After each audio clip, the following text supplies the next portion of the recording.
나, 음, Maintenant, 잘람 günü sizin gengi, leur nabata. à ceux qui sont connectés par Internet, nous- ainsi que les monastères, les sanghas les, les lamas, Tuku, les nonneries, ainsi que de façon globale, tous nos amis sont connectés pour suivre ces enseignements. Je vous adresse mes chaleureuses salutations en souhaitant que vous portiez bien. Aujourd'hui, on est le 11e jour du cycle d'enseignement de printemps Aryak Shema. Et aujourd'hui, je souhaiterais vous aborder la 19e strophe des versets autobiographiques de Mikke Dorje intitulée Les excellents agissements. Alors, pour suivre le schéma du commentaire par l'assistant de Mikke Dorje, Sandier Paljoup, alors le passage sur la méditation sur la bodhisattva relative comporte deux parties.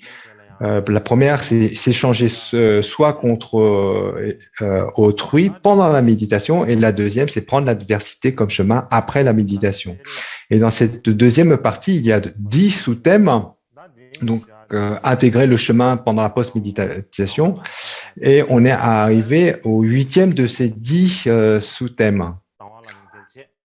Donc rapidement, on a parcouru sur la diapo ces 10. Et demain, j'aborderai probablement la 10e, qui est intégrer l'attachement sur le chemin. Donc rapidement, la diapo, donc les 10 éléments intégrés sur le chemin, c'est la perte de bien, le mal que l'on nous fait, ensuite la parole, la renommée, la souffrance, les bienfaits des intentions pures, la mise en action des intentions pures, intégrer les hauts et les bas, l'hostilité qui est la 9e, et l'attachement à 10e. Et aujourd'hui, je vais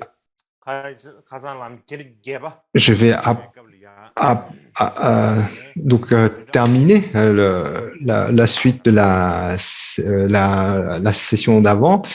Donc intégrer les hauts et les bas sur le chemin, et ensuite, donc une fois qu'on aura terminé, on abordera la 19e strophe. Alors, donc hier, la dernière session d'avant, on avait donc abordé la 18e strophe sur comment intégrer sur le chemin de la pratique les hauts et les bas. Et donc, on a vu qu'il y avait trois parties, et la troisième est les meilleures opportunités pour pratiquer, pour la pratique lorsque les choses vont bien ou mal. Alors, donc, comme on a évoqué à la session d'avant, lorsque ça va mal, on doit avoir la perception que c'est la meilleure opportunité pour accumuler mérite et sagesse. Donc, par exemple, lorsque les cours d'eau tombent vers le bas, l'eau ne remonte pas naturellement, n'est-ce pas? Et de la même façon, lorsque l'on est dans une situation où on est bas, dans une mauvaise situation, une situation où on a l'impression de toucher le fond, eh bien, on a plus d'opportunités d'accumuler mérite et sagesse. Et, donc, donc, on a également plus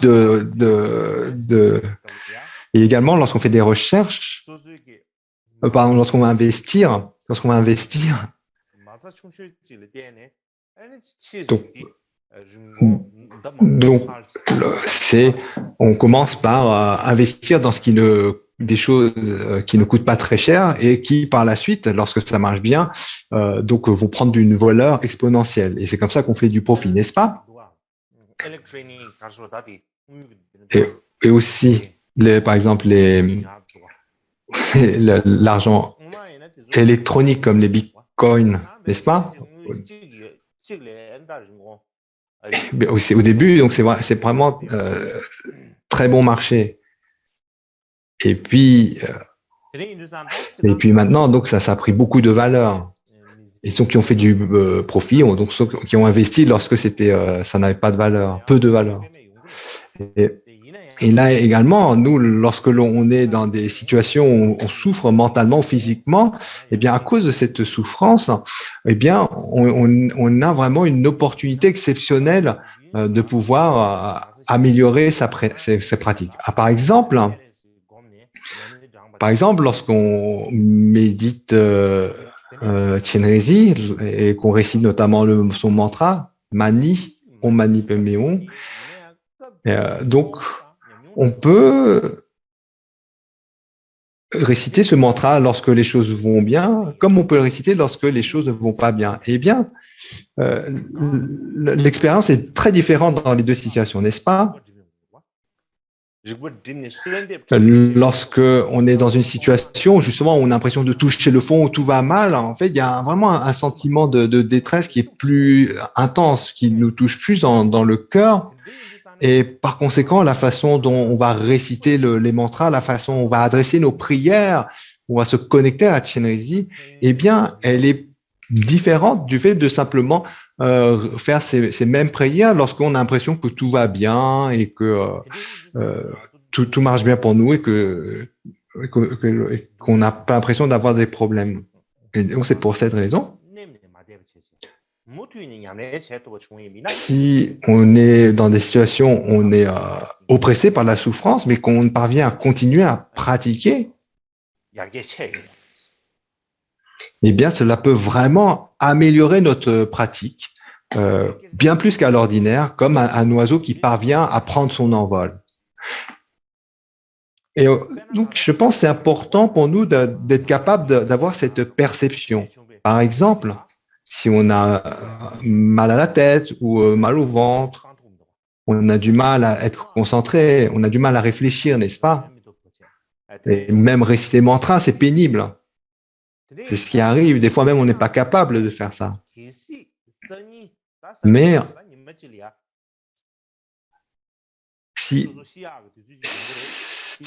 en fait, si on considère ces moments pénibles, mais que l'on le place dans la perspective à ce que l'on aura enduré par la suite lorsque vient le moment de la mort, à ce moment-là, comparé aux souffrances qu'on doit éprouver lorsqu'on va mourir, aussi bien souffrance physique que mentale. Donc, qu'est-ce qu'on pourrait vraiment faire, notamment donc, les souffrances qu'on éprouve lorsqu'on va mourir, elles sont infiniment plus grandes que simplement d'avoir mal à la tête ou mal au ventre. Et par conséquent, au regard donc de la mort à venir, et où les souffrances, elles sont propres à nous submerger complètement, avec toutes les craintes qu'il y a à avoir liées au fait qu'on va partir dans les ténèbres, dans l'inconnu, dans des expériences qui sont très effrayantes, menaçantes. Eh bien, donc chaque difficulté que l'on a, comme avoir mal à la tête, mal au ventre, etc., ils sont vraiment des opportunités pour nous entraîner à affronter le moment de la mort.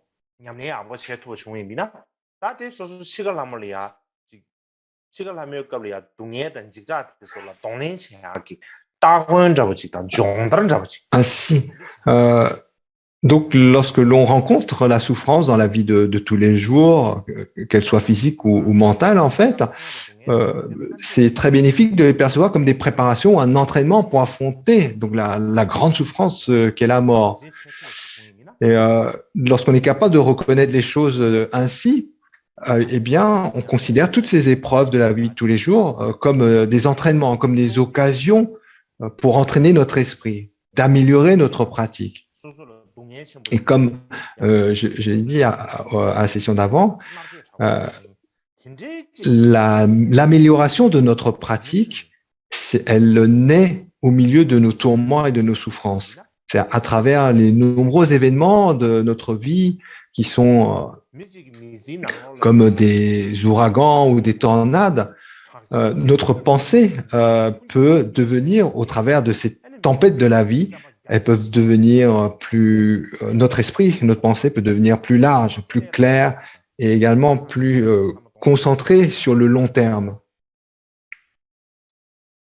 Et en fait, donc, si on acquiert cette capacité, eh bien, on est quelqu'un qui s'améliore et qui devient plus sage au travers des tourments de la vie.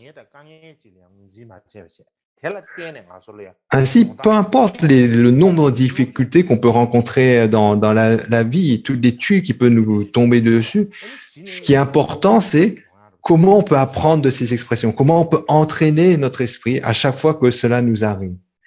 Et de cette façon, eh bien, on peut s'améliorer au niveau de notre esprit, de notre entraînement et devenir une personne plus sage. Il y a un écrit de Jamgon Control. Donc, c'est toute une citation. Donc, j'ai pas la citation au mot près, mais donc là.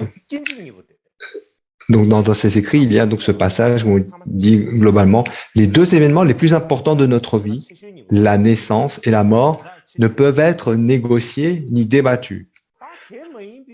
Alors, à quoi bon délibérer sur toutes les autres choses mesquines entre les deux? C'est totalement inutile. Lorsque nous faisons l'expérience des fêtes, des hauts et des bas, en fait, tout cela au regard de l'immense souffrance qu'il y a et de devoir naître et mourir et également la fatalité de ce type d'événement, tout le reste, en fait, sont un peu comme des fluctuations mineures, des choses auxquelles on n'a pas de raison à trop s'inquiéter ou se noyer dedans. En fait, le degré de difficulté des épreuves que nous rencontrons dans la vie dépend en fait de notre niveau de perception. Par exemple, si vous voyez devant vous un mur de pierre, si en fait devant vous on construit un petit mur de pierre, si vous-même construisez un petit mur de pierre, eh bien ce petit muret de pierre pour une fourmi, elle voit ça comme une montagne parce que la fourmi elle est toute petite. Mais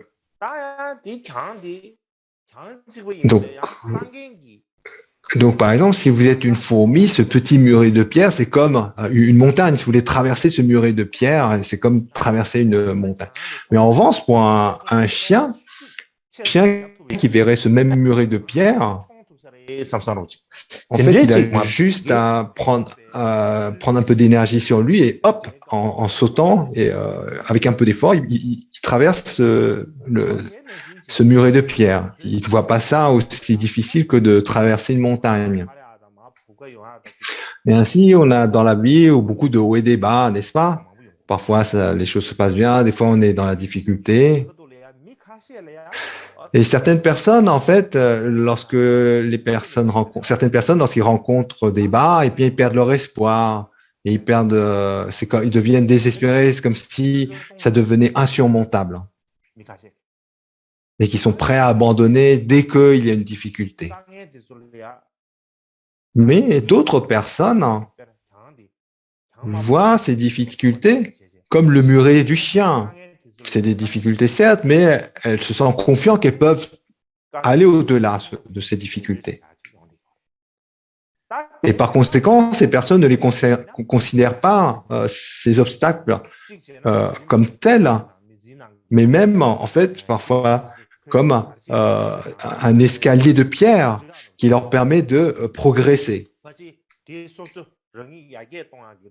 Et ainsi, donc, à l'image d'un chien qui voit le muret de pierre comme juste quelque chose, un obstacle qui peut franchir d'un simple saut, voire même un objet d'amusement ou d'entraînement, eh bien, nous-mêmes, certaines personnes, eh bien, peuvent voir les difficultés de leur vie comme étant comme des murets de pierre ou qui constituent comme des escaliers qui permettent au contraire d'apprendre, de s'améliorer et non du tout comme des obstacles. Et la gravité d'une situation et l'importance d'un événement dépend en fait de la largeur de l'esprit et de notre capacité mentale. D'un certain point de vue, ce qu'on appelle les difficultés de la vie sont une occasion pour nous de nous améliorer, d'améliorer notre façon de voir les choses, de renforcer nos forces mentales. Par exemple, un autre exemple, si on utilise un bon couteau, on a un très bon couteau, plus on l'utilise, plus il devient tranchant. Mais si on ne l'utilise pas et qu'on le met simplement sur le côté, eh bien, il y a le risque que ce couteau finisse par rouiller et donc vous être gâché. Une fois rouillé, on ne peut plus l'utiliser. Et les grands êtres du passé, lorsqu'on regarde ce qu'ils ont accompli, tous les exploits qu'ils ont accomplis, ce n'est pas qu'ils avaient des super pouvoirs que nous, on n'a pas.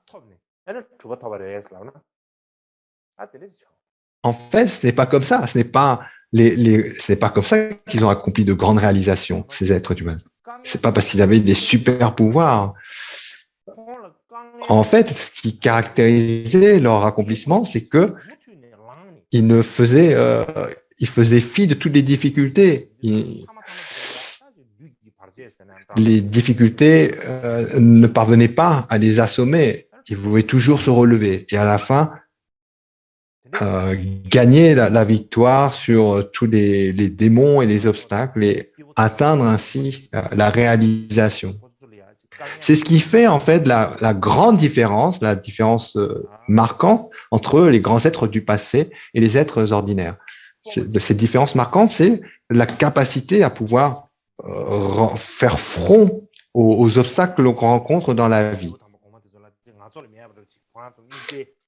Donc pour nous, être ordinaire, les tuiles, les obstacles de la vie, on les voit comme étant des difficultés, mais les grands êtres, eux, ils ne les voient pas. Bien sûr, donc certains grands êtres avaient des grands pouvoirs, mais ce ne sont pas des pouvoirs qu'ils ont eus de façon spontanée, ce sont des pouvoirs qu'ils ont tenus par le fait qu'ils ont progressé sur le chemin. Et lorsqu'on on lit ou on écoute les récits des grands êtres du passé, comme les grands maîtres ou les héros comme Ling Gesal, donc ces êtres semblaient avoir une grande puissance, un grand courage, une grande persistance.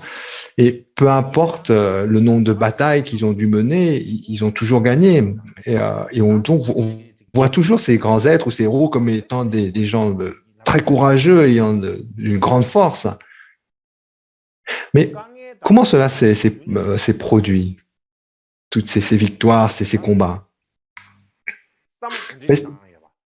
Ce que cela révèle, c'est en fait la façon, leur mentalité qu'ils avaient lorsqu'ils devaient affronter ces difficultés, affronter ces batailles. En fait, s'il n'y avait pas de bataille, s'il n'y avait pas de difficulté, eh bien, il n'y a pas de courage, il n'y a aucune opportunité de mettre en valeur nos qualités. Et lorsque l'on considère donc ces grands maîtres ou ces héros du passé,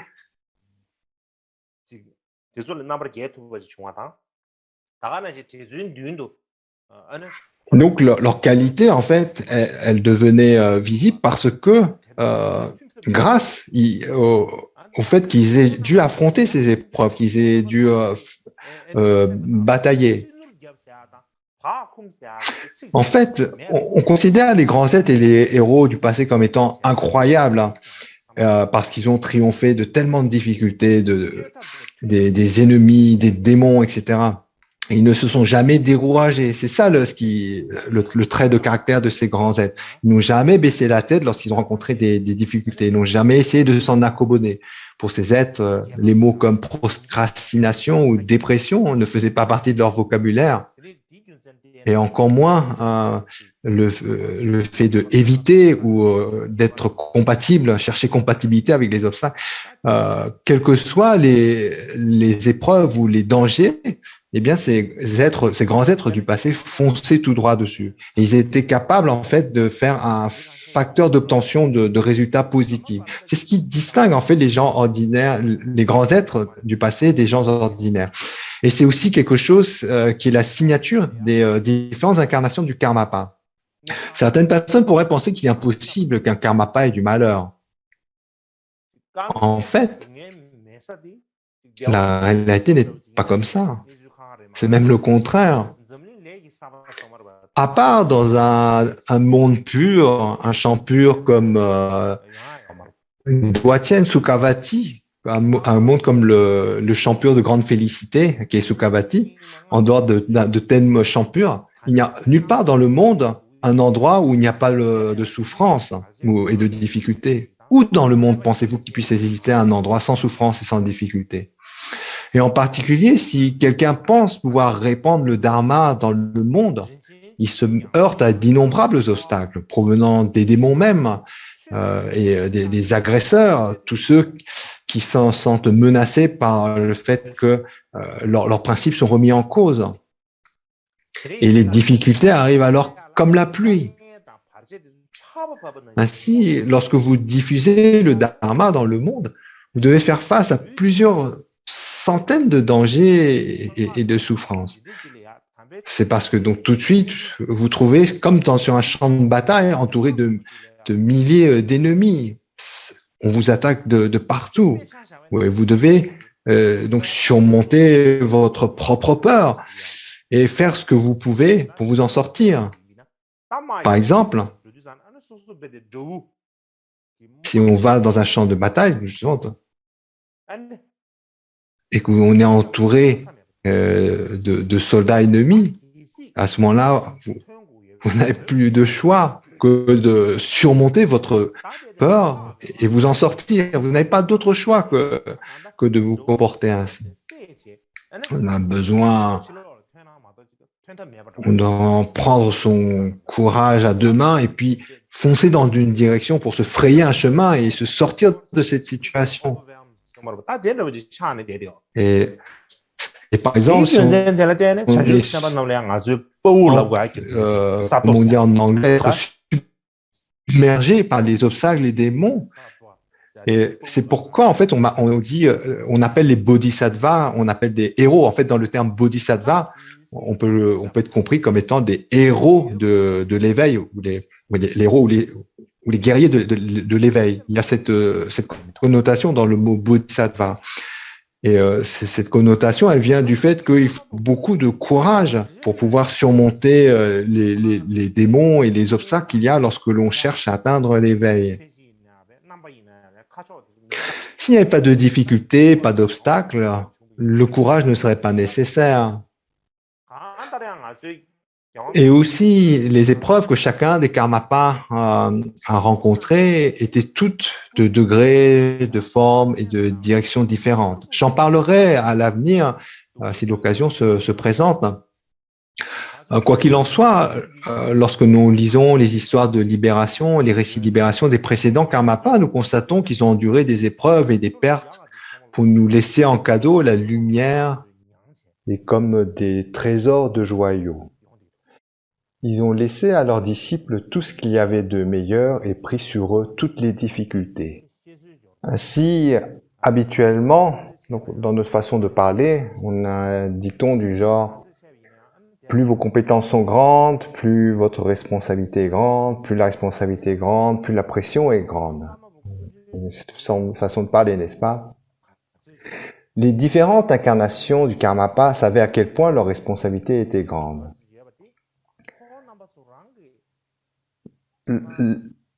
Les responsabilités qu'avaient les karmapas et leur capacité à y faire face, il est difficile pour nous de le savoir. Pourquoi?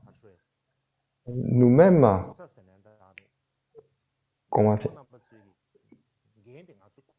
nous n'avons pas eu leur responsabilité. Donc, quelles difficultés ils ont dû traverser, quelle force de cœur ils ont dû mettre en œuvre, tout ça, on ne peut pas le savoir.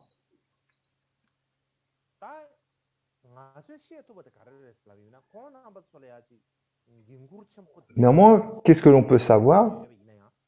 C'est que même s'ils avaient de grandes responsabilités, qu'ils devaient faire preuve de grande force de cœur, qui subissaient une grande pression, ils n'ont jamais eu peur et ne sont ni découragés ou essayer d'éviter les difficultés. Au contraire, ils ont transformé tout cela en opportunité pour s'améliorer et grandir. Et en affrontant ces difficultés, ils ont transformé tout cela en conditions permettant de rassembler l'accumulation de mérite et de sagesse, ainsi que en moyens pour accomplir le bien des autres. En résumé, le point le plus important est que nous, dans notre vie de tous les jours, lorsqu'il nous arrive des tuiles, des difficultés, nous, immédiatement, on dit « Oh, pourquoi il m'est arrivé ceci ?» On pleure notre malheur. « Oh, je peux pas m'en sortir de cette situation. Oh, je suis dans le pétrin. » Donc, habituellement, on a ce genre de réaction de découragement.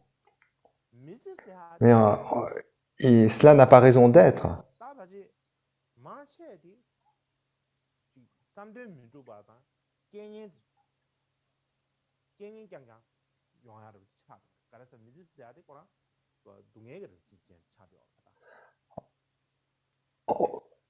Ça n'a pas de raison d'être simplement parce que la nature du samsara, c'est ça, c'est le fait de rencontrer des difficultés, des circonstances adverses.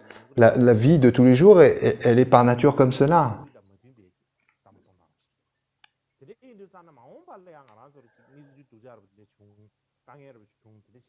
Ainsi, il ne sert à rien de se plaindre, de se lamenter. Et à l'avenir, donc, ce qui est important, c'est lorsque quelque chose va mal, eh bien, on doit immédiatement avoir ce réflexe de se dire « Oh, j'ai juste eu la chance de pratiquer et d'accumuler du mérite. » Donc, lorsque les difficultés arrivent, elles arrivent. Lorsque les circonstances adverses arrivent, elles arrivent. Mais ensuite, si on perçoit cela comme étant une opportunité exceptionnelle d'accumuler mérite et sagesse, eh bien, donc on va pouvoir transformer les choses. Et dans la vie de tous les jours, on peut utiliser toutes ces différentes conditions adverses, les difficultés, pour s'améliorer et avancer aussi. Et la mesure dans laquelle nous sommes capables d'affronter les difficultés et de continuer à avancer, quelles que soient les pertes que nous subissons dans la vie, et la mesure dans laquelle nous deviendrons plus forts et plus courageux. En résumé, quoi qu'il nous arrive de difficile dans la vie,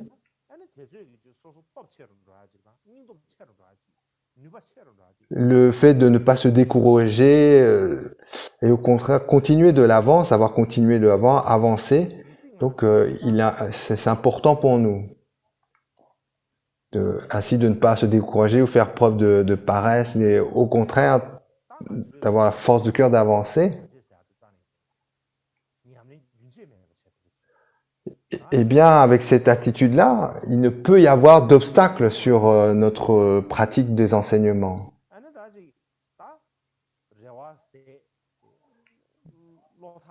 De la même façon,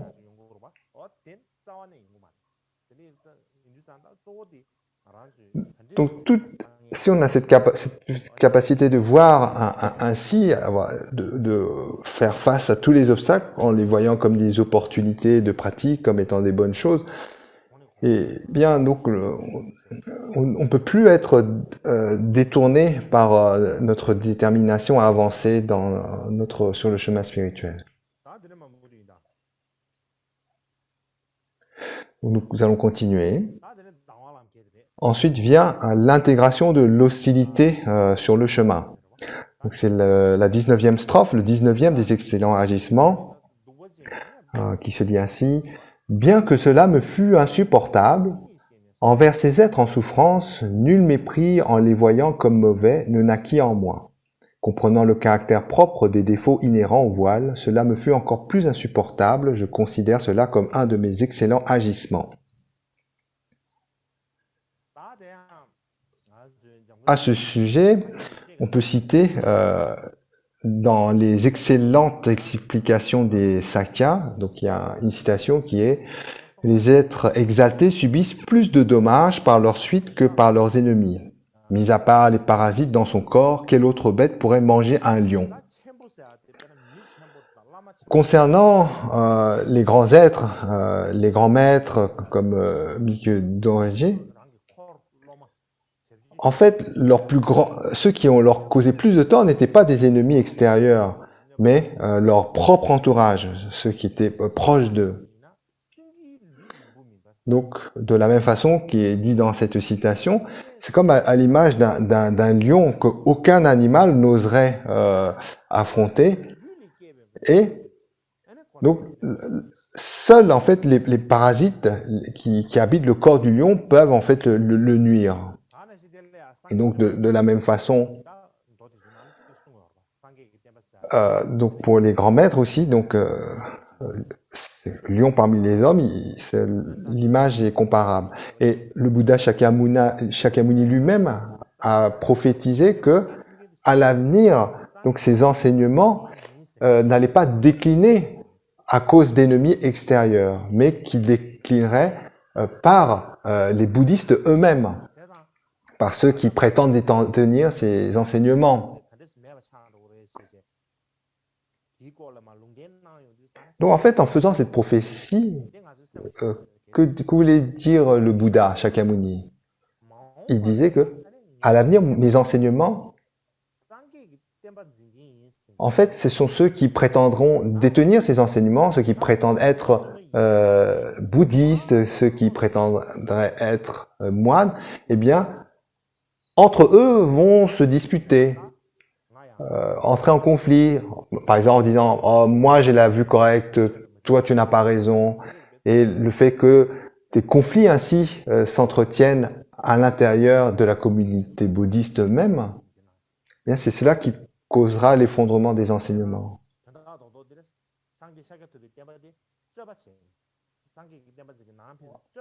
En fait, donc, le Bouddha a fait cette prophétie pour nous faire comprendre que les enseignements déclineraient par, en fait, les bouddhistes eux-mêmes. Les enseignements du Bouddha Shakyapa ont décliné parce que les Gelong qui formaient ses disciples étaient paresseux et qui ne pratiquaient donc pas assidûment le Dharma. Ainsi, les enseignements du Bouddha même ne peuvent pas être détruits par des ennemis extérieurs. Ce qui cause véritablement la perte de ces enseignements, ce sont nous qui nous disons être bouddhistes, nous qui pensons être détenteurs de ces enseignements. Ainsi, ce qui cause les dommages aux enseignements du Bouddha viennent de l'intérieur même du cercle. Ainsi est-il dit. Si on considère Mikyo Dorje lui-même, d'une façon générale, il prenait soin de son entourage avec bienveillance, et à ce moment-là, même si Mikyo Dorje faisait preuve d'une bienveillance sans limite, certains ne répondaient pas avec gratitude. Non seulement ils ne répondaient pas avec gratitude, mais au contraire, ils répondaient en faisant du tort à Mikyo Dorje. Mais malgré cela, Mikyo Dorje ne répondait pas au mal par le mal. Il continuait à s'occuper d'eux avec bienveillance.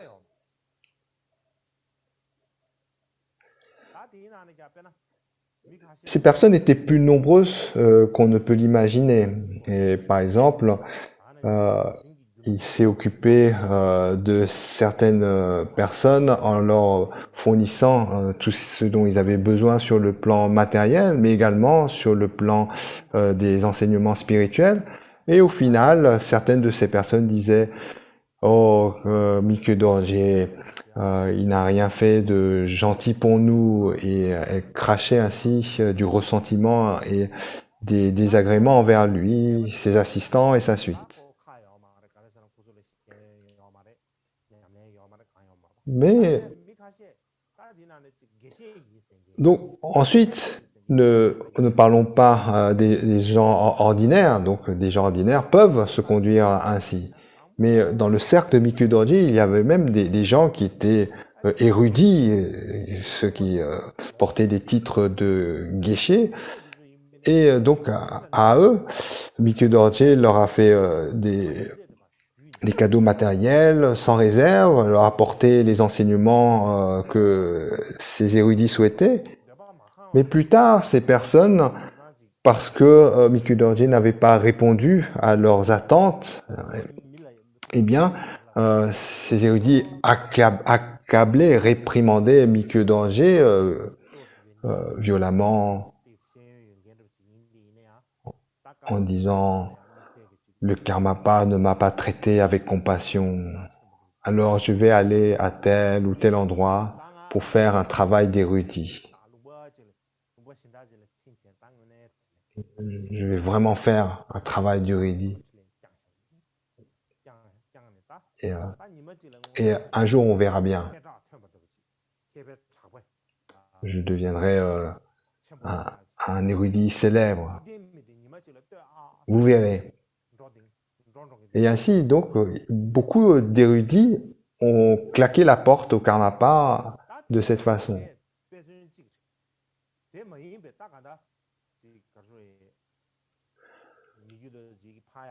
Donc, non seulement ces personnes n'ont exprimé aucune gratitude, mais ils ont agi de façon pire.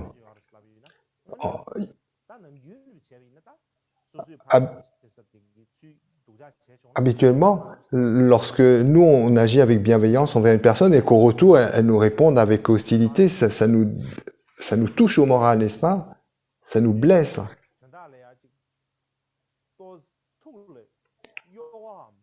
Néanmoins, concernant Mikio Dorje, non seulement cela ne le mettait pas en colère, mais son esprit même ne vacillait pas le moindre du monde et continuait en fait à se préoccuper de ces personnes comme avant, comme si de rien n'était.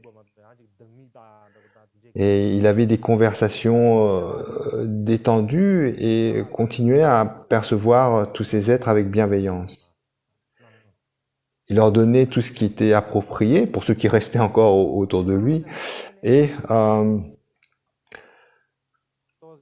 agissant de la sorte, en fait, dans son entourage, pour certains qui avaient un peu de mérite, eh bien, ils étaient sensibles à sa conduite.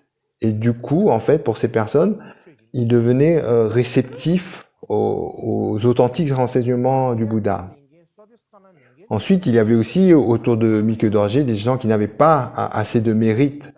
Et alors, donc, peu importe ce que faisait Mikio Dorje, cela ne leur était pas bénéfique. Mais néanmoins, il ne renonçait pas à les protéger avec compassion. Jamais en pensée, il ne laissa tomber les êtres. Il ne laissa tomber ceux qui étaient autour de lui. Donc voilà, nous avons marqué une pause ici, une pause d'une demi-heure.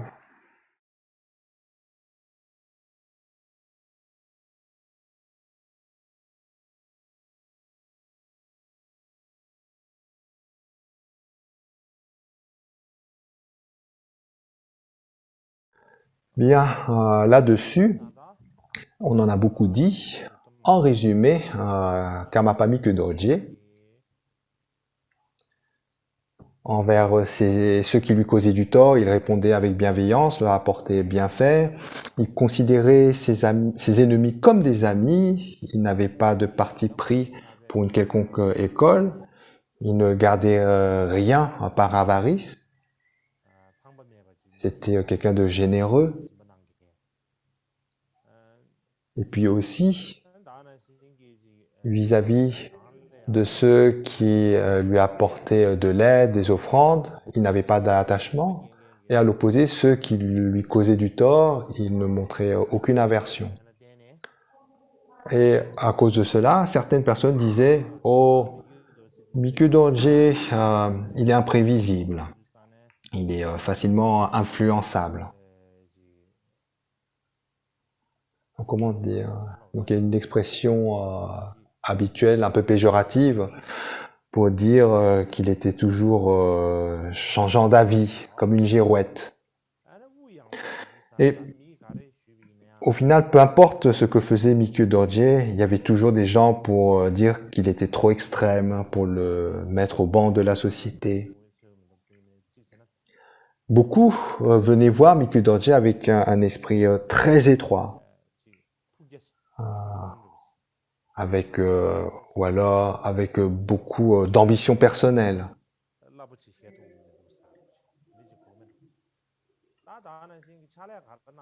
Des gens prétentieux qui pensaient pouvoir gérer les affaires d'une façon ou d'une autre.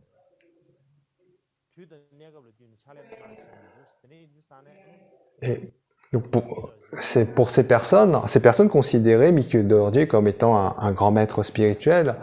Néanmoins, ils pensaient que Mikio Dorje n'était pas capable de gérer les affaires ordinaires. Mais au regard de ces personnes qui avaient des vues erronées sur Mikio Dorje, eh bien Mikio Dorje lui-même ne les dénigrait pas. Non seulement cela, au regard de ces personnes, il ne les voyait pas d'un mauvais œil. Non seulement cela, mais il disait que c'est possible qu'on me voie de cette façon. Donc, vu comme chacun voit avec ses propres perceptions, d'un certain angle, il est possible que des gens me voient ainsi.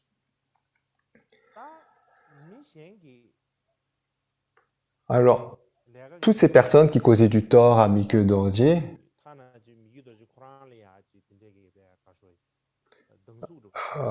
et qui lui causaient plein de problèmes, la raison principale vient du fait que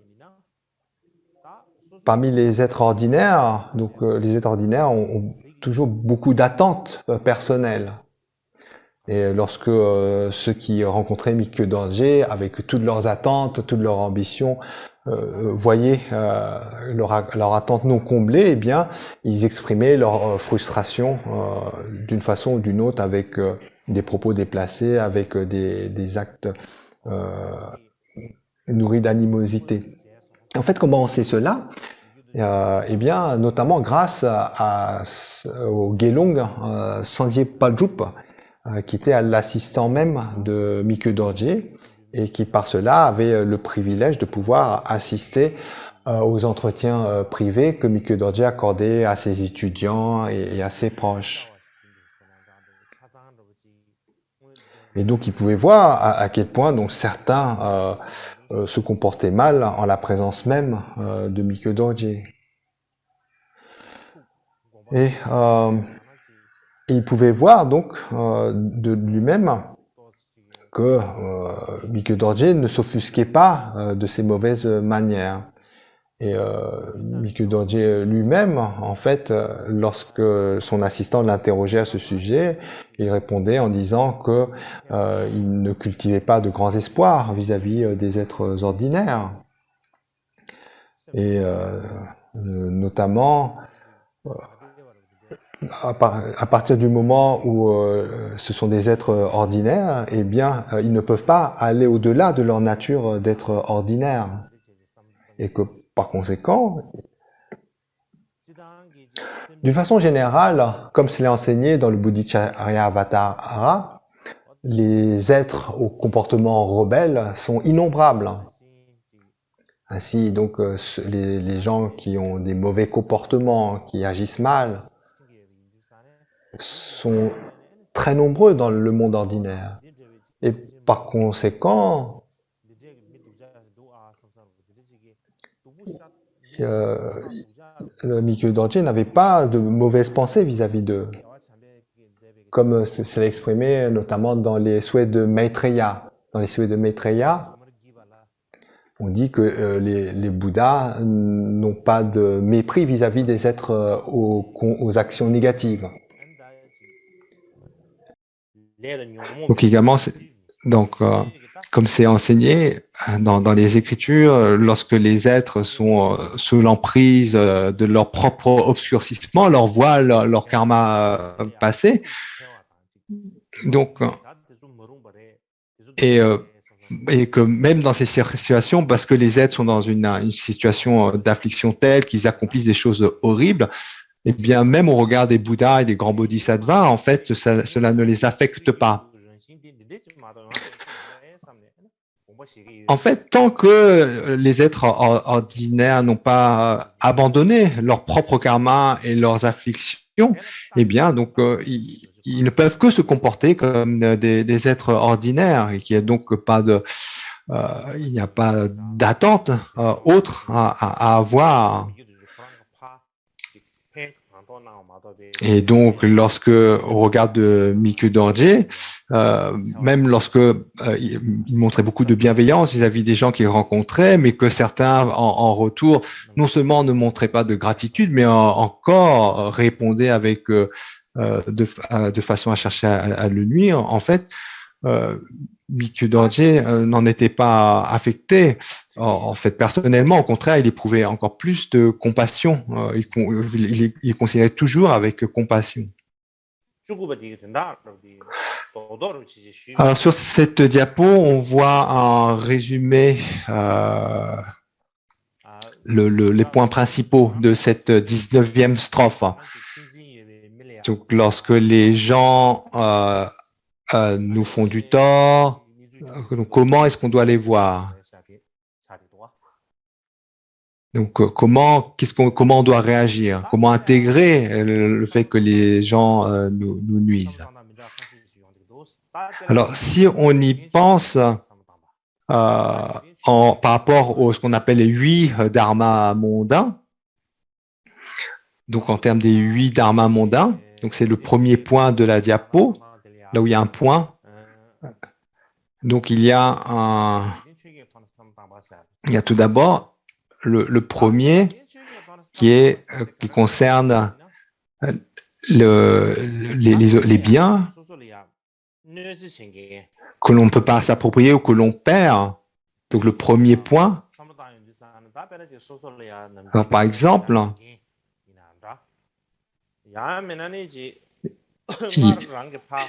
il y a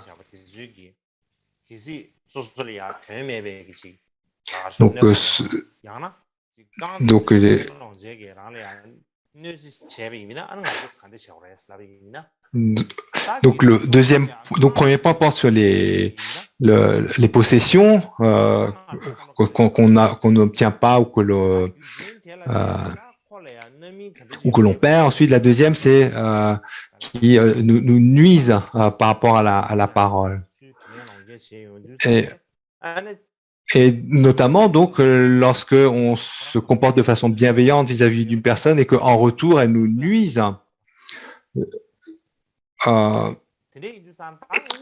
ce moment-là, donc, quel genre d'attitude vous pensez qu'il faut avoir? Tout d'abord, en fait, si on est vraiment un pratiquant qui est convaincu de la loi de cause à effet de ses propres actes, eh bien, lorsque l'on agit bien, mais qu'on voit une personne en retour nous nuire, eh bien, on peut comprendre quel résultat cette personne va récolter en agissant de cette façon, n'est-ce pas?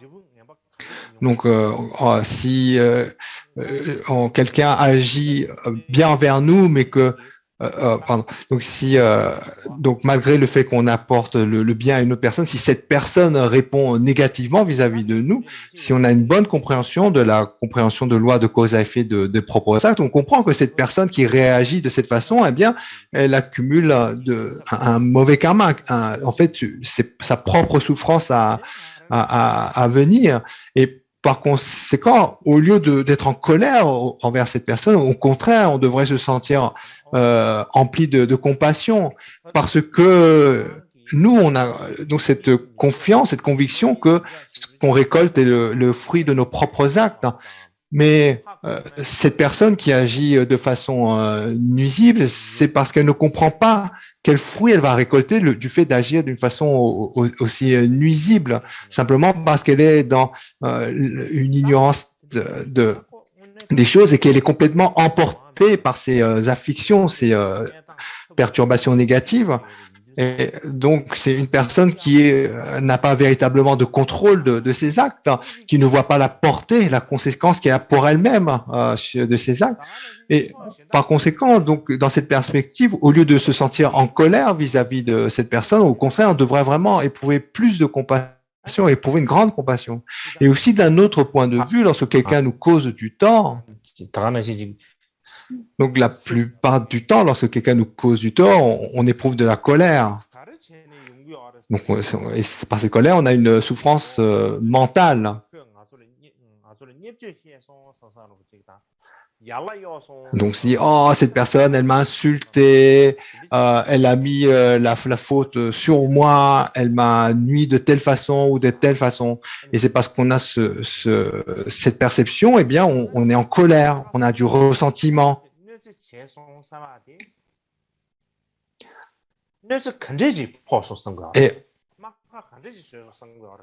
Et en fait, comment en fait cette personne nous a blessés? Comment elle nous a fait du tort? Donc, si on se réfléchit à cette question, voilà, par exemple, soit en nous faisant porter le chapeau, soit en nous ayant insultés ou nous, et lorsqu'on réfléchit, comment une personne peut nous faire du mal? Eh bien, soit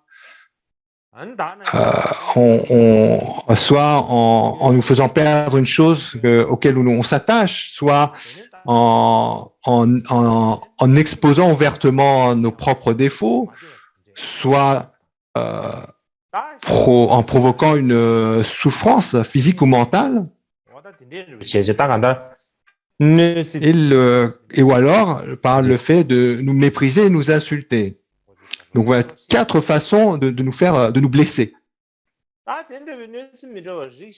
Donc la souffrance qu'on peut ressentir lorsque quelqu'un nous nuit, eh bien c'est soit parce qu'on a le sentiment qu'on a perdu quelque chose auquel on est attaché, soit qu'on se sent donc critiqué, soit qu'on sent donc ce qu'on vient de dire, donc soit parce qu'on a des sensations désagréables, soit physiques ou mentales, ou alors le fait d'être méfié. Et en fait, si on considère ces 4 points-là, ce sont les 4 points négatifs ou les 4 points non désirables des 8 dharmas mondains. Donc il y a indiqué dans la diapo. En fait, dans les 8 dharmas mondains, ça va par paire. Un qui va vers ce qui est désirable et ce qui est pas désirable. Et en fait, les 4 aspects non désirables correspondent à ce que une personne peut nous nuire, en fait, en résumé. Et finalement, en général, donc toutes ces blessures qu'on peut souffrir d'une autre personne, elles font partie de ces dharmas mondains. Et en fait, ces dharmas mondains, en fait, ce sont des préoccupations qui résultent finalement à un attachement propre. Et donc, en fait, lorsque quelqu'un, par exemple, nous critique ou porte le blâme, donc on n'aime pas généralement être critiqué ou être blâmé, ou lorsque les gens nous méprisent, etc., naturellement, on devient en colère, n'est-ce pas? Mais si on y réfléchit dans le détail, en fait, cette colère, elle vient ultimement de l'attachement à soi. C'est parce qu'on est attaché à soi qu'on éprouve cette colère. La raison profonde de cette colère, elle vient de là.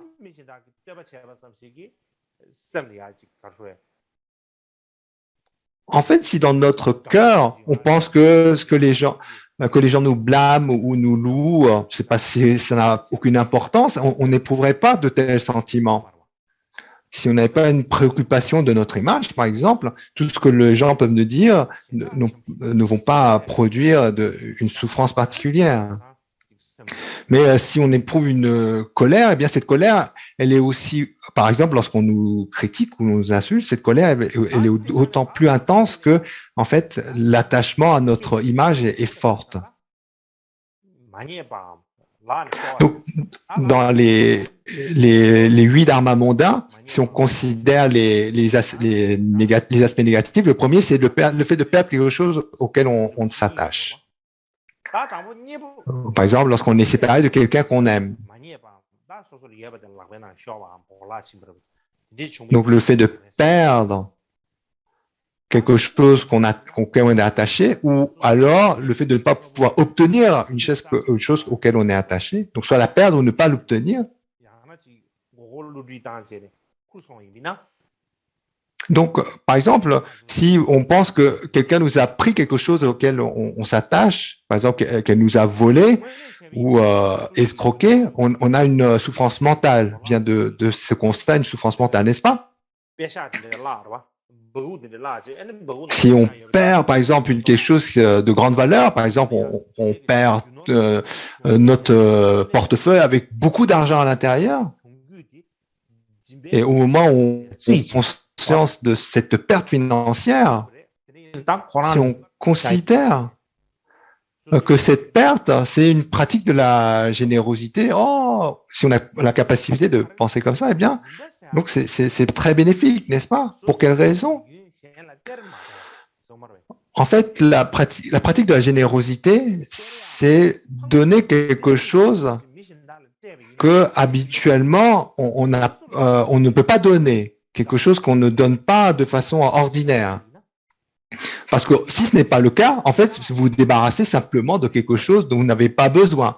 Donc la vraie générosité, c'est donner quelque chose qui a de la valeur à nos yeux, n'est-ce pas? C'est ça la pratique de la générosité, c'est le fait de donner quelque chose qui a de la valeur à nos yeux et ça nous permet justement de pratiquer sur l'avarice. Si c'est juste donner quelque chose dont on n'a pas besoin, eh bien, on peut pas parler de la générosité. C'est juste se débarrasser de vieilles affaires, de faire un peu de place dans notre maison. Donc, ça nous arrange même. Et ce n'est pas un acte de générosité. Mais ensuite, donc, lorsque on pratique véritablement la générosité, qu'on donne quelque chose qui a de la valeur pour nous, et bien quelque part, donc il y a quand même le sentiment que on perd quelque chose puisque on se sépare d'une chose qui a de la valeur à notre yeux.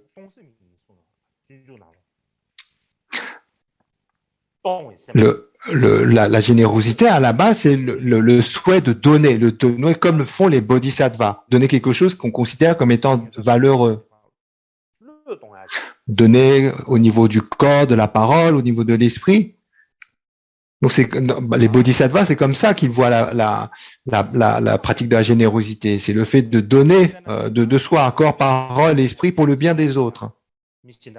Et notamment, le fait de pratiquer la générosité de cette façon, elle contrecarre l'avarice. Si par exemple on a beaucoup d'argent, naturellement, on ne va pas de soi-même donner cet argent si on considère que ça a beaucoup de valeur. Et donc c'est l'avarice qui nous fait qu'on retient nos richesses. Et la pratique de la générosité, en fait, elle nous aide à décroître l'avarice. Si en fait elle n'avait pas cette fonction, donc ça c'est pas véritablement une pratique de la générosité. La pratique de la générosité doit en fait attaquer, pacifier notre avarice. Et par conséquent, on doit donc donner des choses auxquelles on s'attache, donner aux autres quelque chose dont on s'attache. Constitue une véritable pratique de la générosité. Et par conséquent, lorsque on est bouleversé par le fait qu'une personne a pris nos biens, nous a volés ou nous a escroqués, eh bien, au lieu d'être affligé par cette perte, au contraire, on devrait penser que c'était pour nous une opportunité de pratiquer la générosité.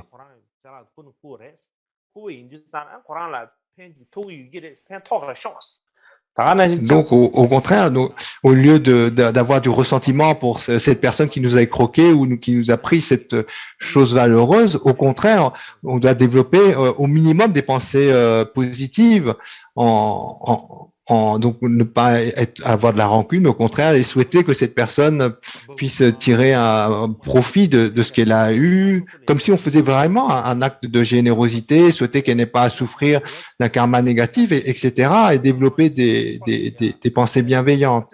Donc c'est important en fait pour nous de savoir changer notre attitude. Et si on parvient à faire, par exemple, dans ce type de situation, eh bien, ça devient pour nous une cause d'avoir non seulement une attitude plus ouverte et bienveillante, mais une cause d'accumulation de mérite et de sagesse. Et en fait, par cette pensée initiale, qu'on a perdu quelque chose, eh bien, au lieu de se morfondre, mais au contraire de transformer cette pensée en pensée de générosité, eh bien, c'est comme on dit, euh, toucher d'une pierre deux coups. Voilà, je pense que c'est ça l'expression. En fait, par la transformation de cette pensée, on accumule d'un seul coup mérite et sagesse, comme donc avec toucher d'une pierre deux coups. Et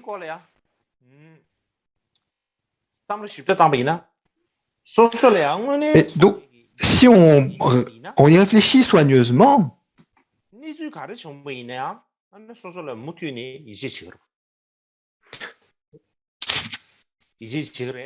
donc si vraiment, quelle que soit la situation que l'on traverse,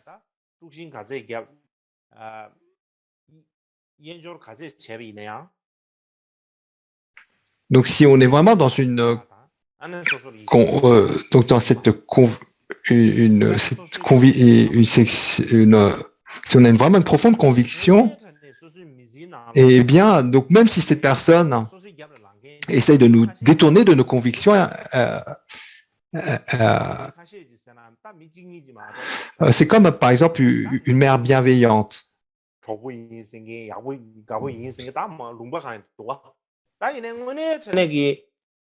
Donc, par exemple, lorsqu'on est dans une très mauvaise situation, on se rend compte qu'il n'y a que très peu de personnes qui sont là pour nous soutenir derrière. Comme par exemple une personne comme notre bienveillante mère. Et donc notamment, lorsqu'on touche le fond, à ce moment-là, on peut se rendre compte qui a vraiment confiance en nous, qui nous soutient.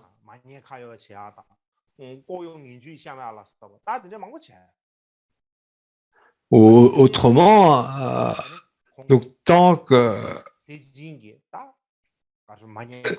donc lorsque le Bouddha, par exemple, donc il y avait Devadatta, il a causé plein de torts, des accusations infondées. Il a même essayé de tuer le Bouddha. Et également, à l'époque du Bouddha même, il y avait des non-bouddhistes qui étaient très jaloux du rayonnement du Bouddha et qui commençaient à le critiquer ouvertement pour que, en fait, les gens commençaient à avoir des doutes à propos du Bouddha, qu'il n'y ait pas beaucoup de disciples autour de lui.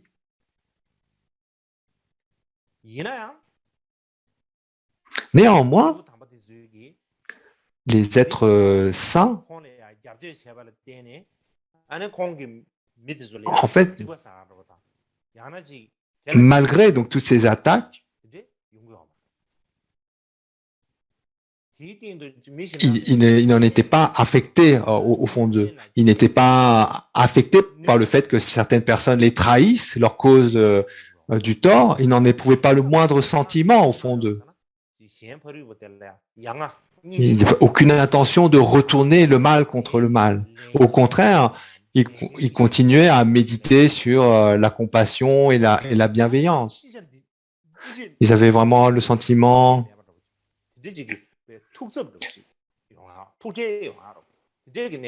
donc il y avait vraiment donc cette compréhension que notre monde fonctionne sur une loi de cause à effet des actes et au contraire en voyant des êtres mal agir, ils avaient le souci que ces gens tournent mal. Pour prendre un exemple, l'exemple d'une mère bienveillante donc elle a un enfant qui grandit, il vit par exemple jusqu'à l'adolescence, 13, 14 ans, vers cet âge-là.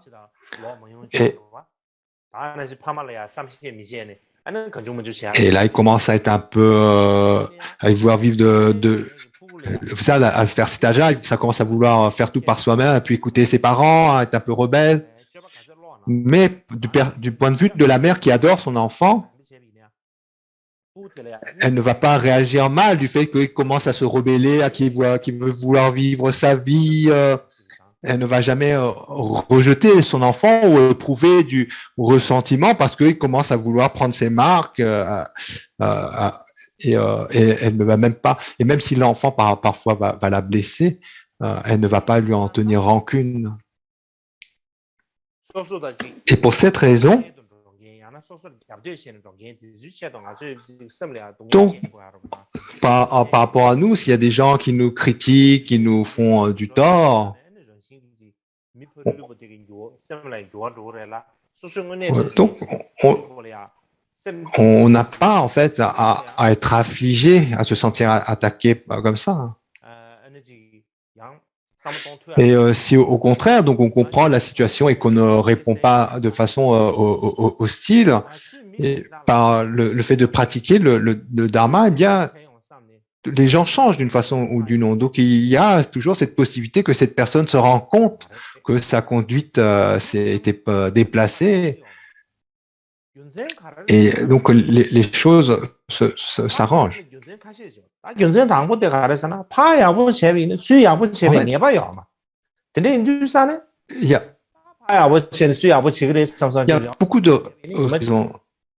En fait, lorsqu'on traite les gens avec bienveillance, il y a, en fait, lorsqu'on réfléchit, il y a pas de raison particulière que les gens nous rendent la gratitude et qu'il y a toujours le risque qu'une personne, en fait, retourne le mal contre le bien. Et en fait, l'idée, c'est qu'il ne faut pas avoir d'attente par rapport à cela, parce que donc ça ne répond pas forcément aux circonstances dans lesquelles les choses se passent. Et puis aussi, d'un point de vue des bodhisattvas,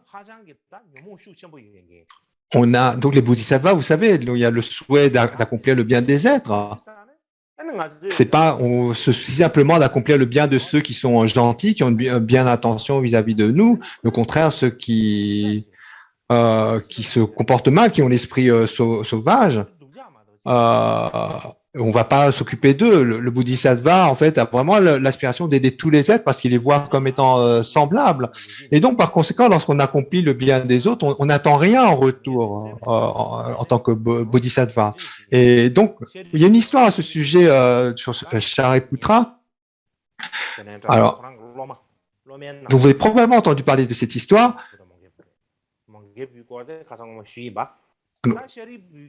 Donc, Shariputra. Donc là, l'autre fois, j'ai raconté une anecdote au Fudumogayana au sujet de Shariputra. Donc, dans le véhicule dans le grand véhicule, on raconte ainsi, on dit que dans le passé, donc ça, c'est un récit du grand véhicule. On dit, dans une vie passée de Shariputra, donc il a généré l'esprit d'éveil et à ce moment-là, il s'est déterminé, il a promis qu'il accomplira le bien pour le bien de tout ça. Il s'est mis à pratiquer. Il a généré l'esprit d'éveil, il a commencé à s'engager dans les pratiques de bodhisattva avec. Et ainsi, un jour, et puis il y a un démon qui vient devant Shariputra. Et ce démon, donc il veut entraver les activités de Shariputra.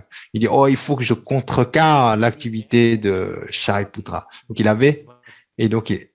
il apparaît sous l'aspect d'un Brahma et il demande à Shariputra, donne-moi un bras, sois généreux et donne-moi ton bras, donne-moi ta main. Et là, sans le moindre doute, Shariputra, il coupe son bras droit, il coupe sa main droite et il prend sa main gauche pour donner sa main droite au démon. Et là, le démon, qu'est-ce qu'il dit? Il dit, tu fais une offrande avec ta main gauche, c'est irrespectueux. Vous savez, donc dans leur tradition, en Inde notamment, on considère que donner de la main gauche est irrespectueux parce que tout était donné par la main droite.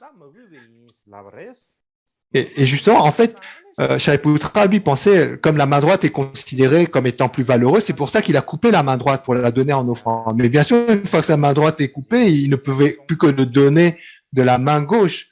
Et là, donc, Shariputra a un sentiment de découragement parce qu'il a compris que s'il avait fait l'autre chose, le résultat était le même, parce qu'il aurait prétexté que le démon aurait prétexté qu'il lui donne la main la moins noble, etc. Et là, il a un sentiment de découragement en disant qu'il n'y a aucune possibilité d'aider les êtres du samsara.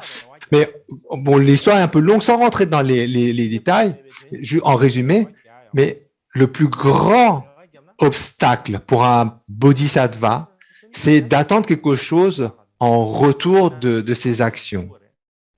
En fait, si il y a un sentiment d'attente en arrière-plan dans nous, on rencontrera toujours des problèmes. Parce que, en fait, l'aspiration du bodhisattva, c'est d'aider à une infinité d'êtres. Et les êtres dans le samsara, eh bien, ils ont un conditionnement de samsara avec tous leurs défauts, etc. Et par conséquent, quelles que soient les actions de vertu dans lesquelles on s'engage, si on a une attente en retour, eh bien, on rencontrera des problèmes. C'est ce qui illustre ce récit de Shariputra. Et beaucoup, en fait, d'entre nous avons des attentes lorsqu'on accomplit quelque chose de bon, n'est-ce pas? Mais ce n'est pas comme ça qu'on doit se comporter. Dans la perspective d'un pratiquant du Dharma, et notamment pour un pratiquant du grand véhicule qui nourrit la bodhicitta, on doit accepter tous les êtres avec amour et compassion. Et on doit les traiter tous de façon équanime. Amour et compassion pour tous les êtres sans discrimination.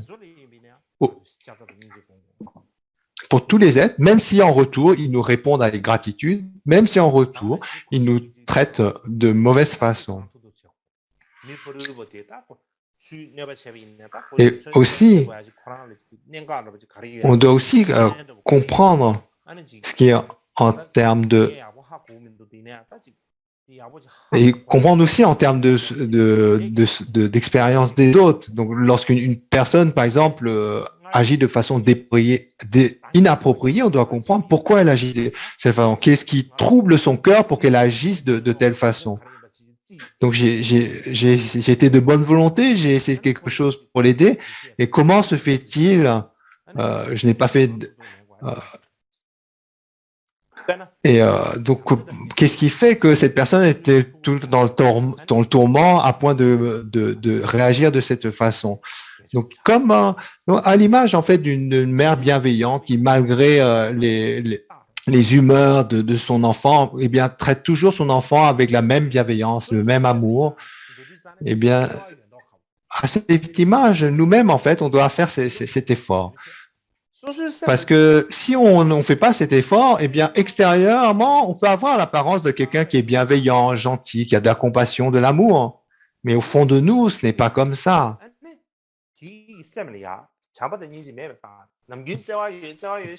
Et c'est au fond de nous, donc si on n'est pas capable d'avoir cette attitude équanime, eh bien, dans certaines circonstances, on pourra facilement donc perdre notre bienveillance, notre bodhicitta, et par notre rancune ou notre colère, on va ruiner en fait nos efforts.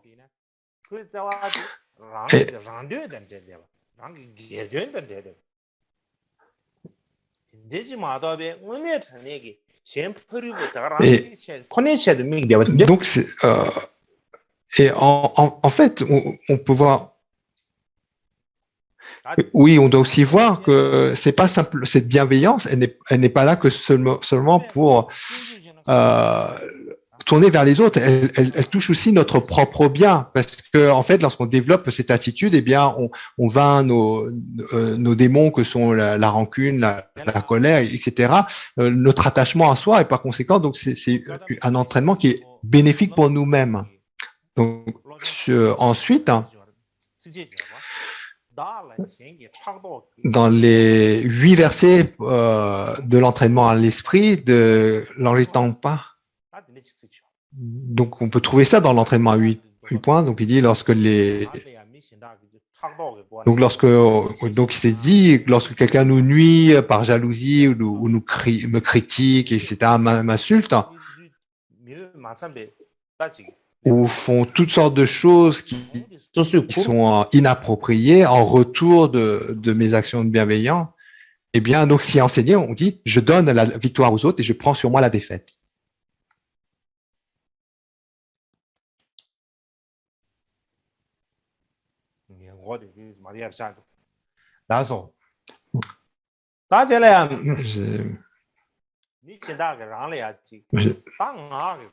Donc ensuite,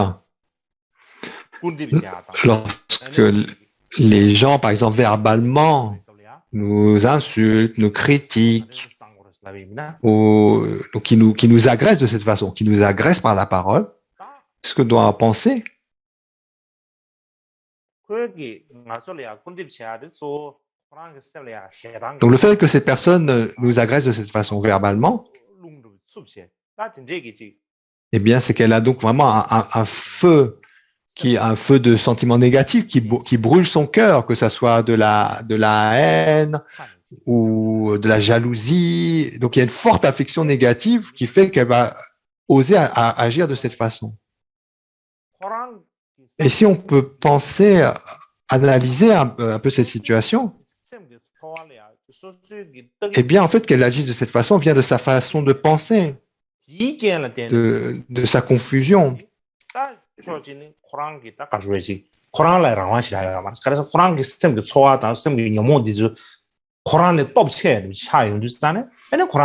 Et puis aussi voir ces personnes comme étant donc vraiment submergées par leurs émotions négatives, leur discernement. Par exemple, si quelqu'un prend un bâton et nous frappe, on ne peut pas blâmer le bâton, n'est-ce pas? Si quelqu'un nous frappe avec un bâton, on ne peut pas blâmer le bâton puisque le bâton, il n'a aucun contrôle. On n'est pas en colère contre le bâton, n'est-ce pas? Si quelqu'un nous frappe avec un bâton.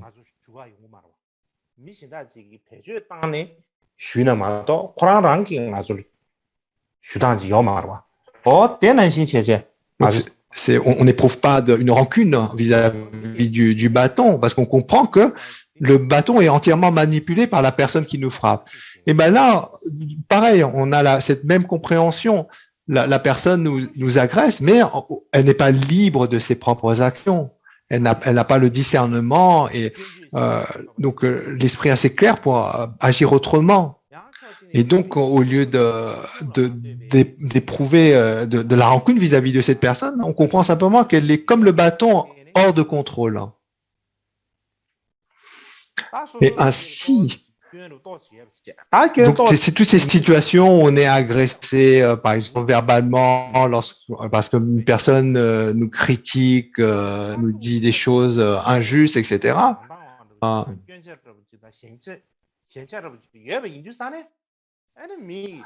Donc,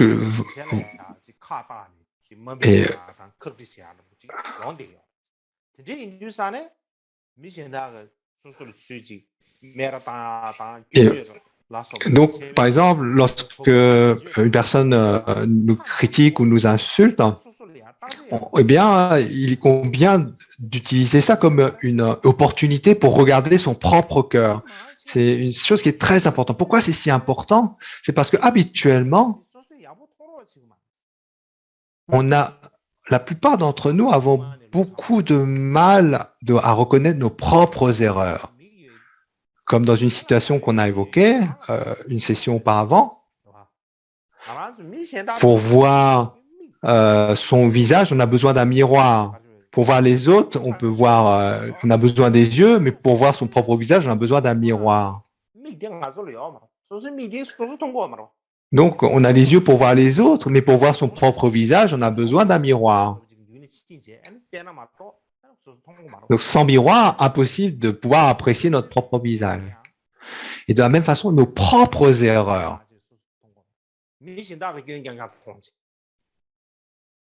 La plupart des gens, en fait, ne se rendent compte même pas de ses propres erreurs parce que le regard tourné vers l'extérieur, on ne voit que les défauts des autres. Et le regard distrait par le monde extérieur, on ne voit que les défauts des autres. Et c'est comme si toutes les erreurs, tous les défauts du monde venaient des autres, venaient de l'extérieur. On ne voit pas ses propres erreurs. Alors, les grands êtres, eux, ils voient contrairement à cela. Eux, tous les défauts viennent de moi, toutes les erreurs viennent de moi. Comme j'ai dit une dernière fois, en évoquant Geshe Langtangpa. Donc, c'est pour rejoindre les instructions de Geshe Langtangpa. Donc, il dit, Geshe Langtangpa, il disait, donc, peu importe tous les textes du Dharma que j'ai lus, en fait, de tous ces textes que j'ai étudiés, aussi profonds qu'ils soient, j'en ai tiré qu'une seule conclusion, la même conclusion. Cette conclusion, c'est laquelle toutes les qualités viennent des autres, tous les défauts viennent de moi. C'est donc également, donc c'est la seule façon de comprendre tous les enseignements du Bouddha. Ainsi s'exprimait Langri Tangpa, et également donc par rapport à la loi de cause à effet des actes.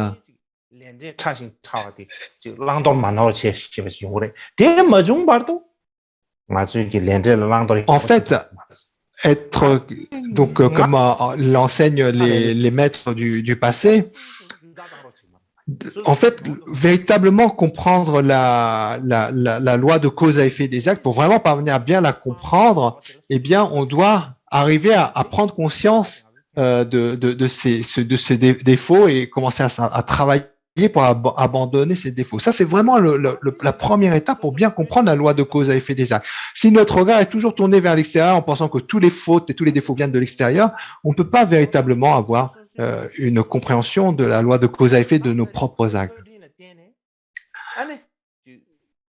Et donc, habituellement, nous, on a du mal à voir ses propres défauts. Mais en revanche, lorsque une personne nous critique ou fait quelque chose qui nous déplaît, auquel on s'attend pas, eh bien, à ce moment-là, nos défauts se révèlent à nos propres yeux. Et donc, c'est vraiment une opportunité du point de vue de la pratique des enseignements comme un trésor. C'est quelque chose de très précieux qui nous arrive à ce moment-là.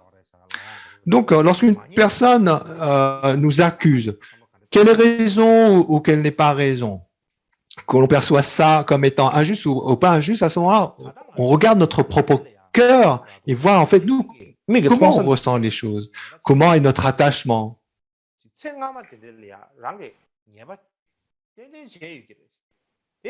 Donc aussi, parfois on peut avoir l'impression qu'on est accusé de façon injuste, qu'on a l'impression que c'est injuste qu'elle réagisse de cette façon, que ces accusations sont complètement infondées.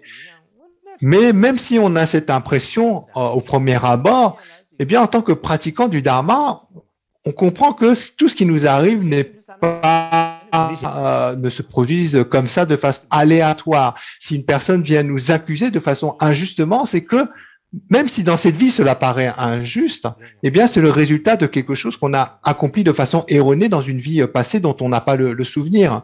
Et lorsqu'on a cette compréhension, eh bien cette situation où par exemple on se sent accusé de façon infondée, on le voit comme étant le mûrissement d'un acte négatif accompli dans une vie passée.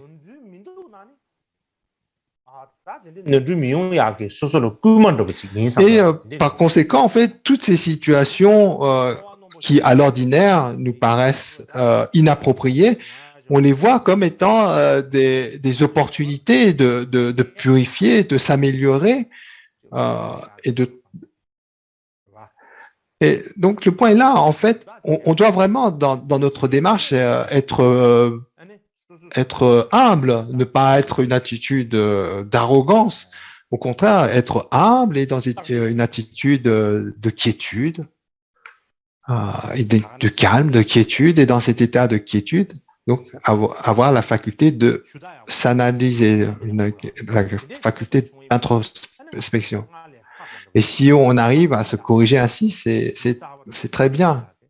On devient une meilleure personne qu'auparavant. On devient comme une nouvelle personne.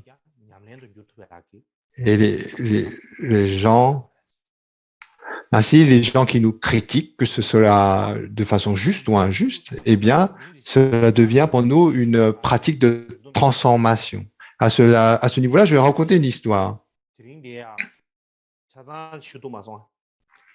En fait, aujourd'hui, je n'aurai pas eu le temps aujourd'hui de parler de tous les 4 dharmas mondains négatifs. Aujourd'hui, j'aurais pas fini, donc j'en ai parlé que 2, les 2 autres, je les apporterai. Donc, il y a 8 dharmas mondains, mais dans les 8, il y en a 4 qui sont indésirables, et donc on n'en a apporté que les 2 premiers et pas les autres. Et donc, concernant donc le fait que Donc c'est une autre histoire pour illustrer le fait lorsqu'on agit de façon positive et qu'on récolte des nuisances en retour. Donc au Tibet, en fait,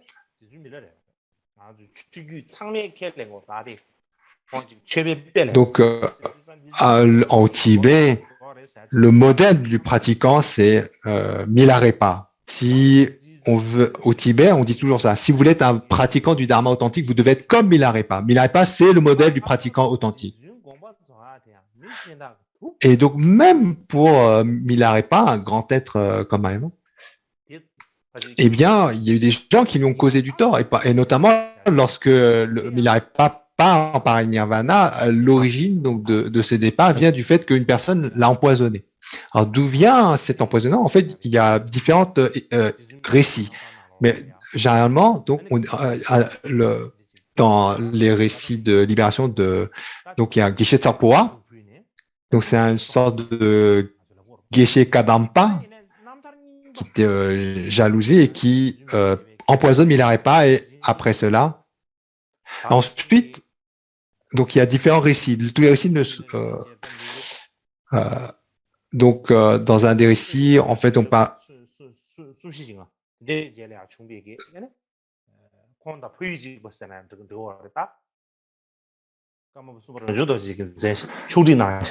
Donc, par exemple, dans le récit de libération écrit par Karmapa Rongjung Dorje, donc 4 générations après Milarepa, donc dans son récit, donc il dit que c'est pas ce Geshe-là qui l'empoisonne, mais c'est Nyanam.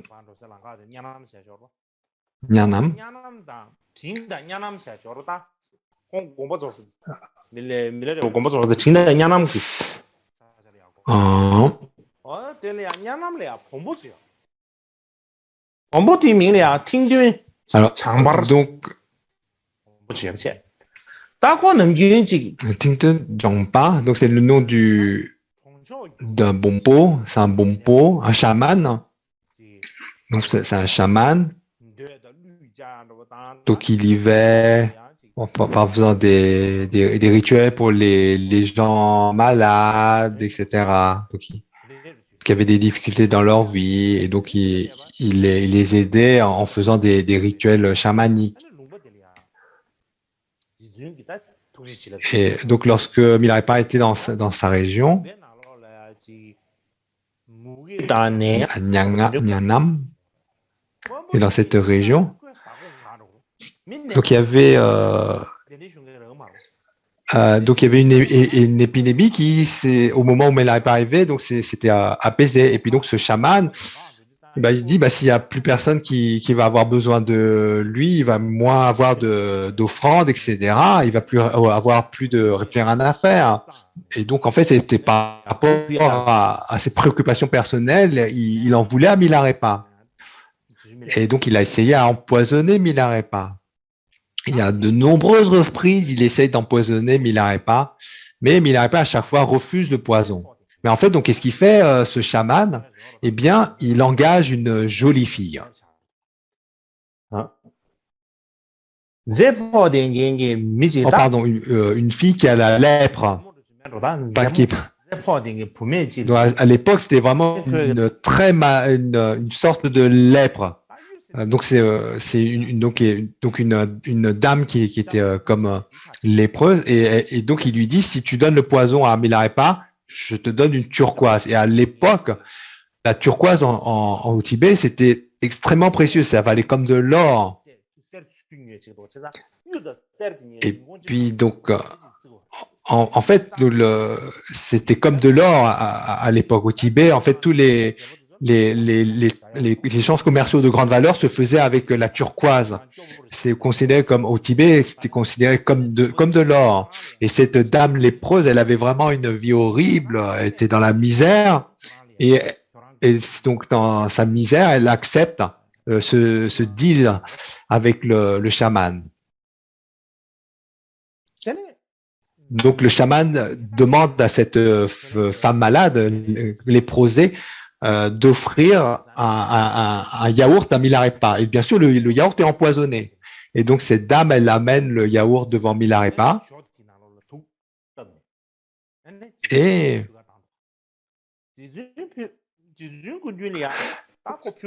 donc, cette dame va devant Milarepa.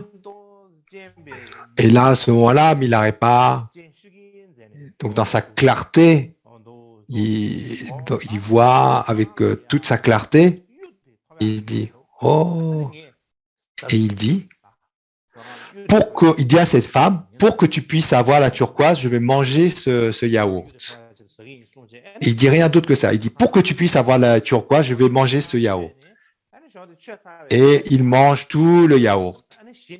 Et quand il a fini le yaourt, qu'est-ce qu'il dit?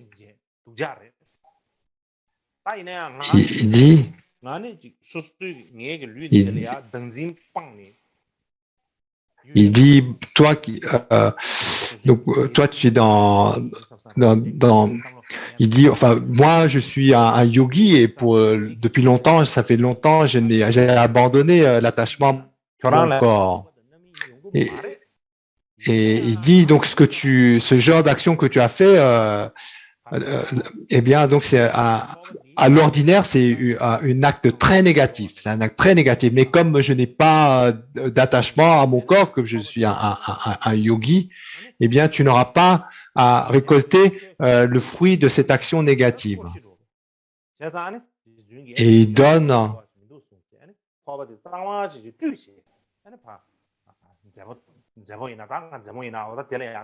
Et puis,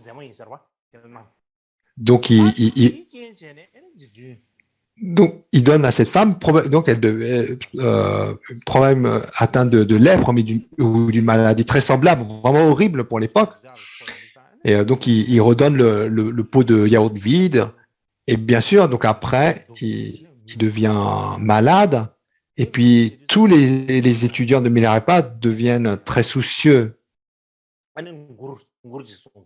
Et à ce moment-là, Milarepa regarde le ciel et il chante un chant de libération.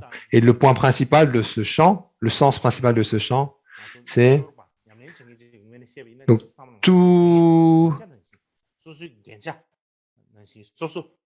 Il dit donc les démons, voilà, les démons, les esprits négatifs, tout ça, donc sont craints par les êtres ordinaires, mais pour les yogis, les véritables yogis, ces démons, ces influences négatives, la maladie, etc., tout ça sont comme des trésors.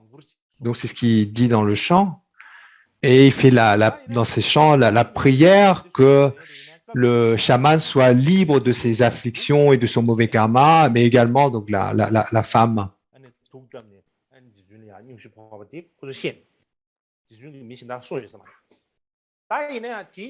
Et en fait, donc dans l'entourage des disciples, eux, ils n'ont pas compris que Milarepa était empoisonné.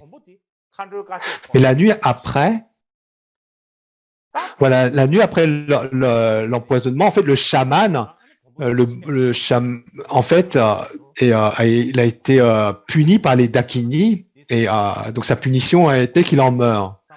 Et donc, il chante à nouveau un chant, mais Milarepa chante un nouveau chant en disant, il dit, oh, ce brahman avait de très mauvaises intentions, le pauvre homme, hélas, il est mort avant moi.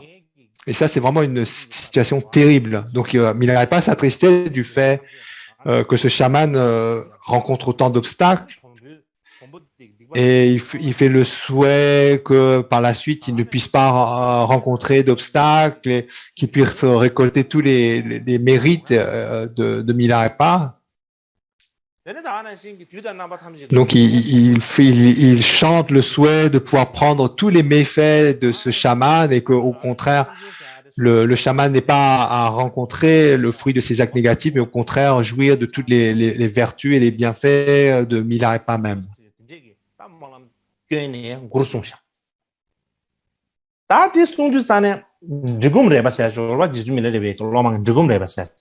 donc, il chante. Donc, Jigong, lorsqu'il entend ce chant, donc c'est un des disciples, donc il demande à Milarepa, mais pourquoi vous priez pour ce chaman?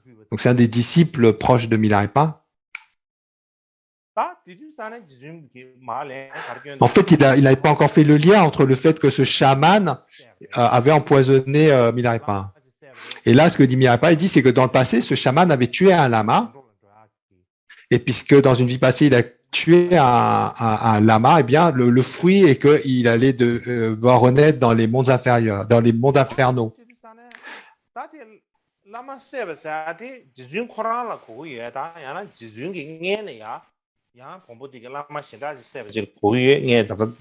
Et là, le disciple, donc il a un doute aussi sur est-ce que c'est lorsque le Milarepa dit qu'il a tué un lama dans une passé, est-ce qu'il parlait d'un autre lama ou est-ce qu'il il fait référence à Milarepa lui-même? Mais en fait, il arrive à faire le lien que ce chaman a empoisonné Milarepa. Et là, il demande pourquoi il a accepté. Et donc, il a dit, en fait, qu'il avait, lui, son intention était qu'en prenant le poison, il pourrait avoir la connexion qui lui permettrait de libérer.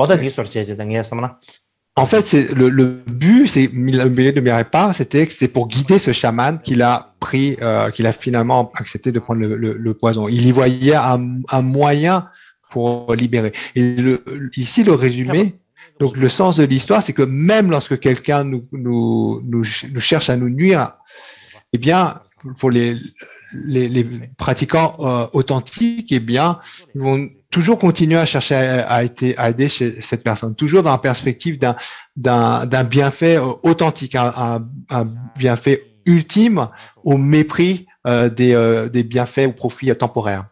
Et donc sur cela, nous terminons la session avec les souhaits de dédicace.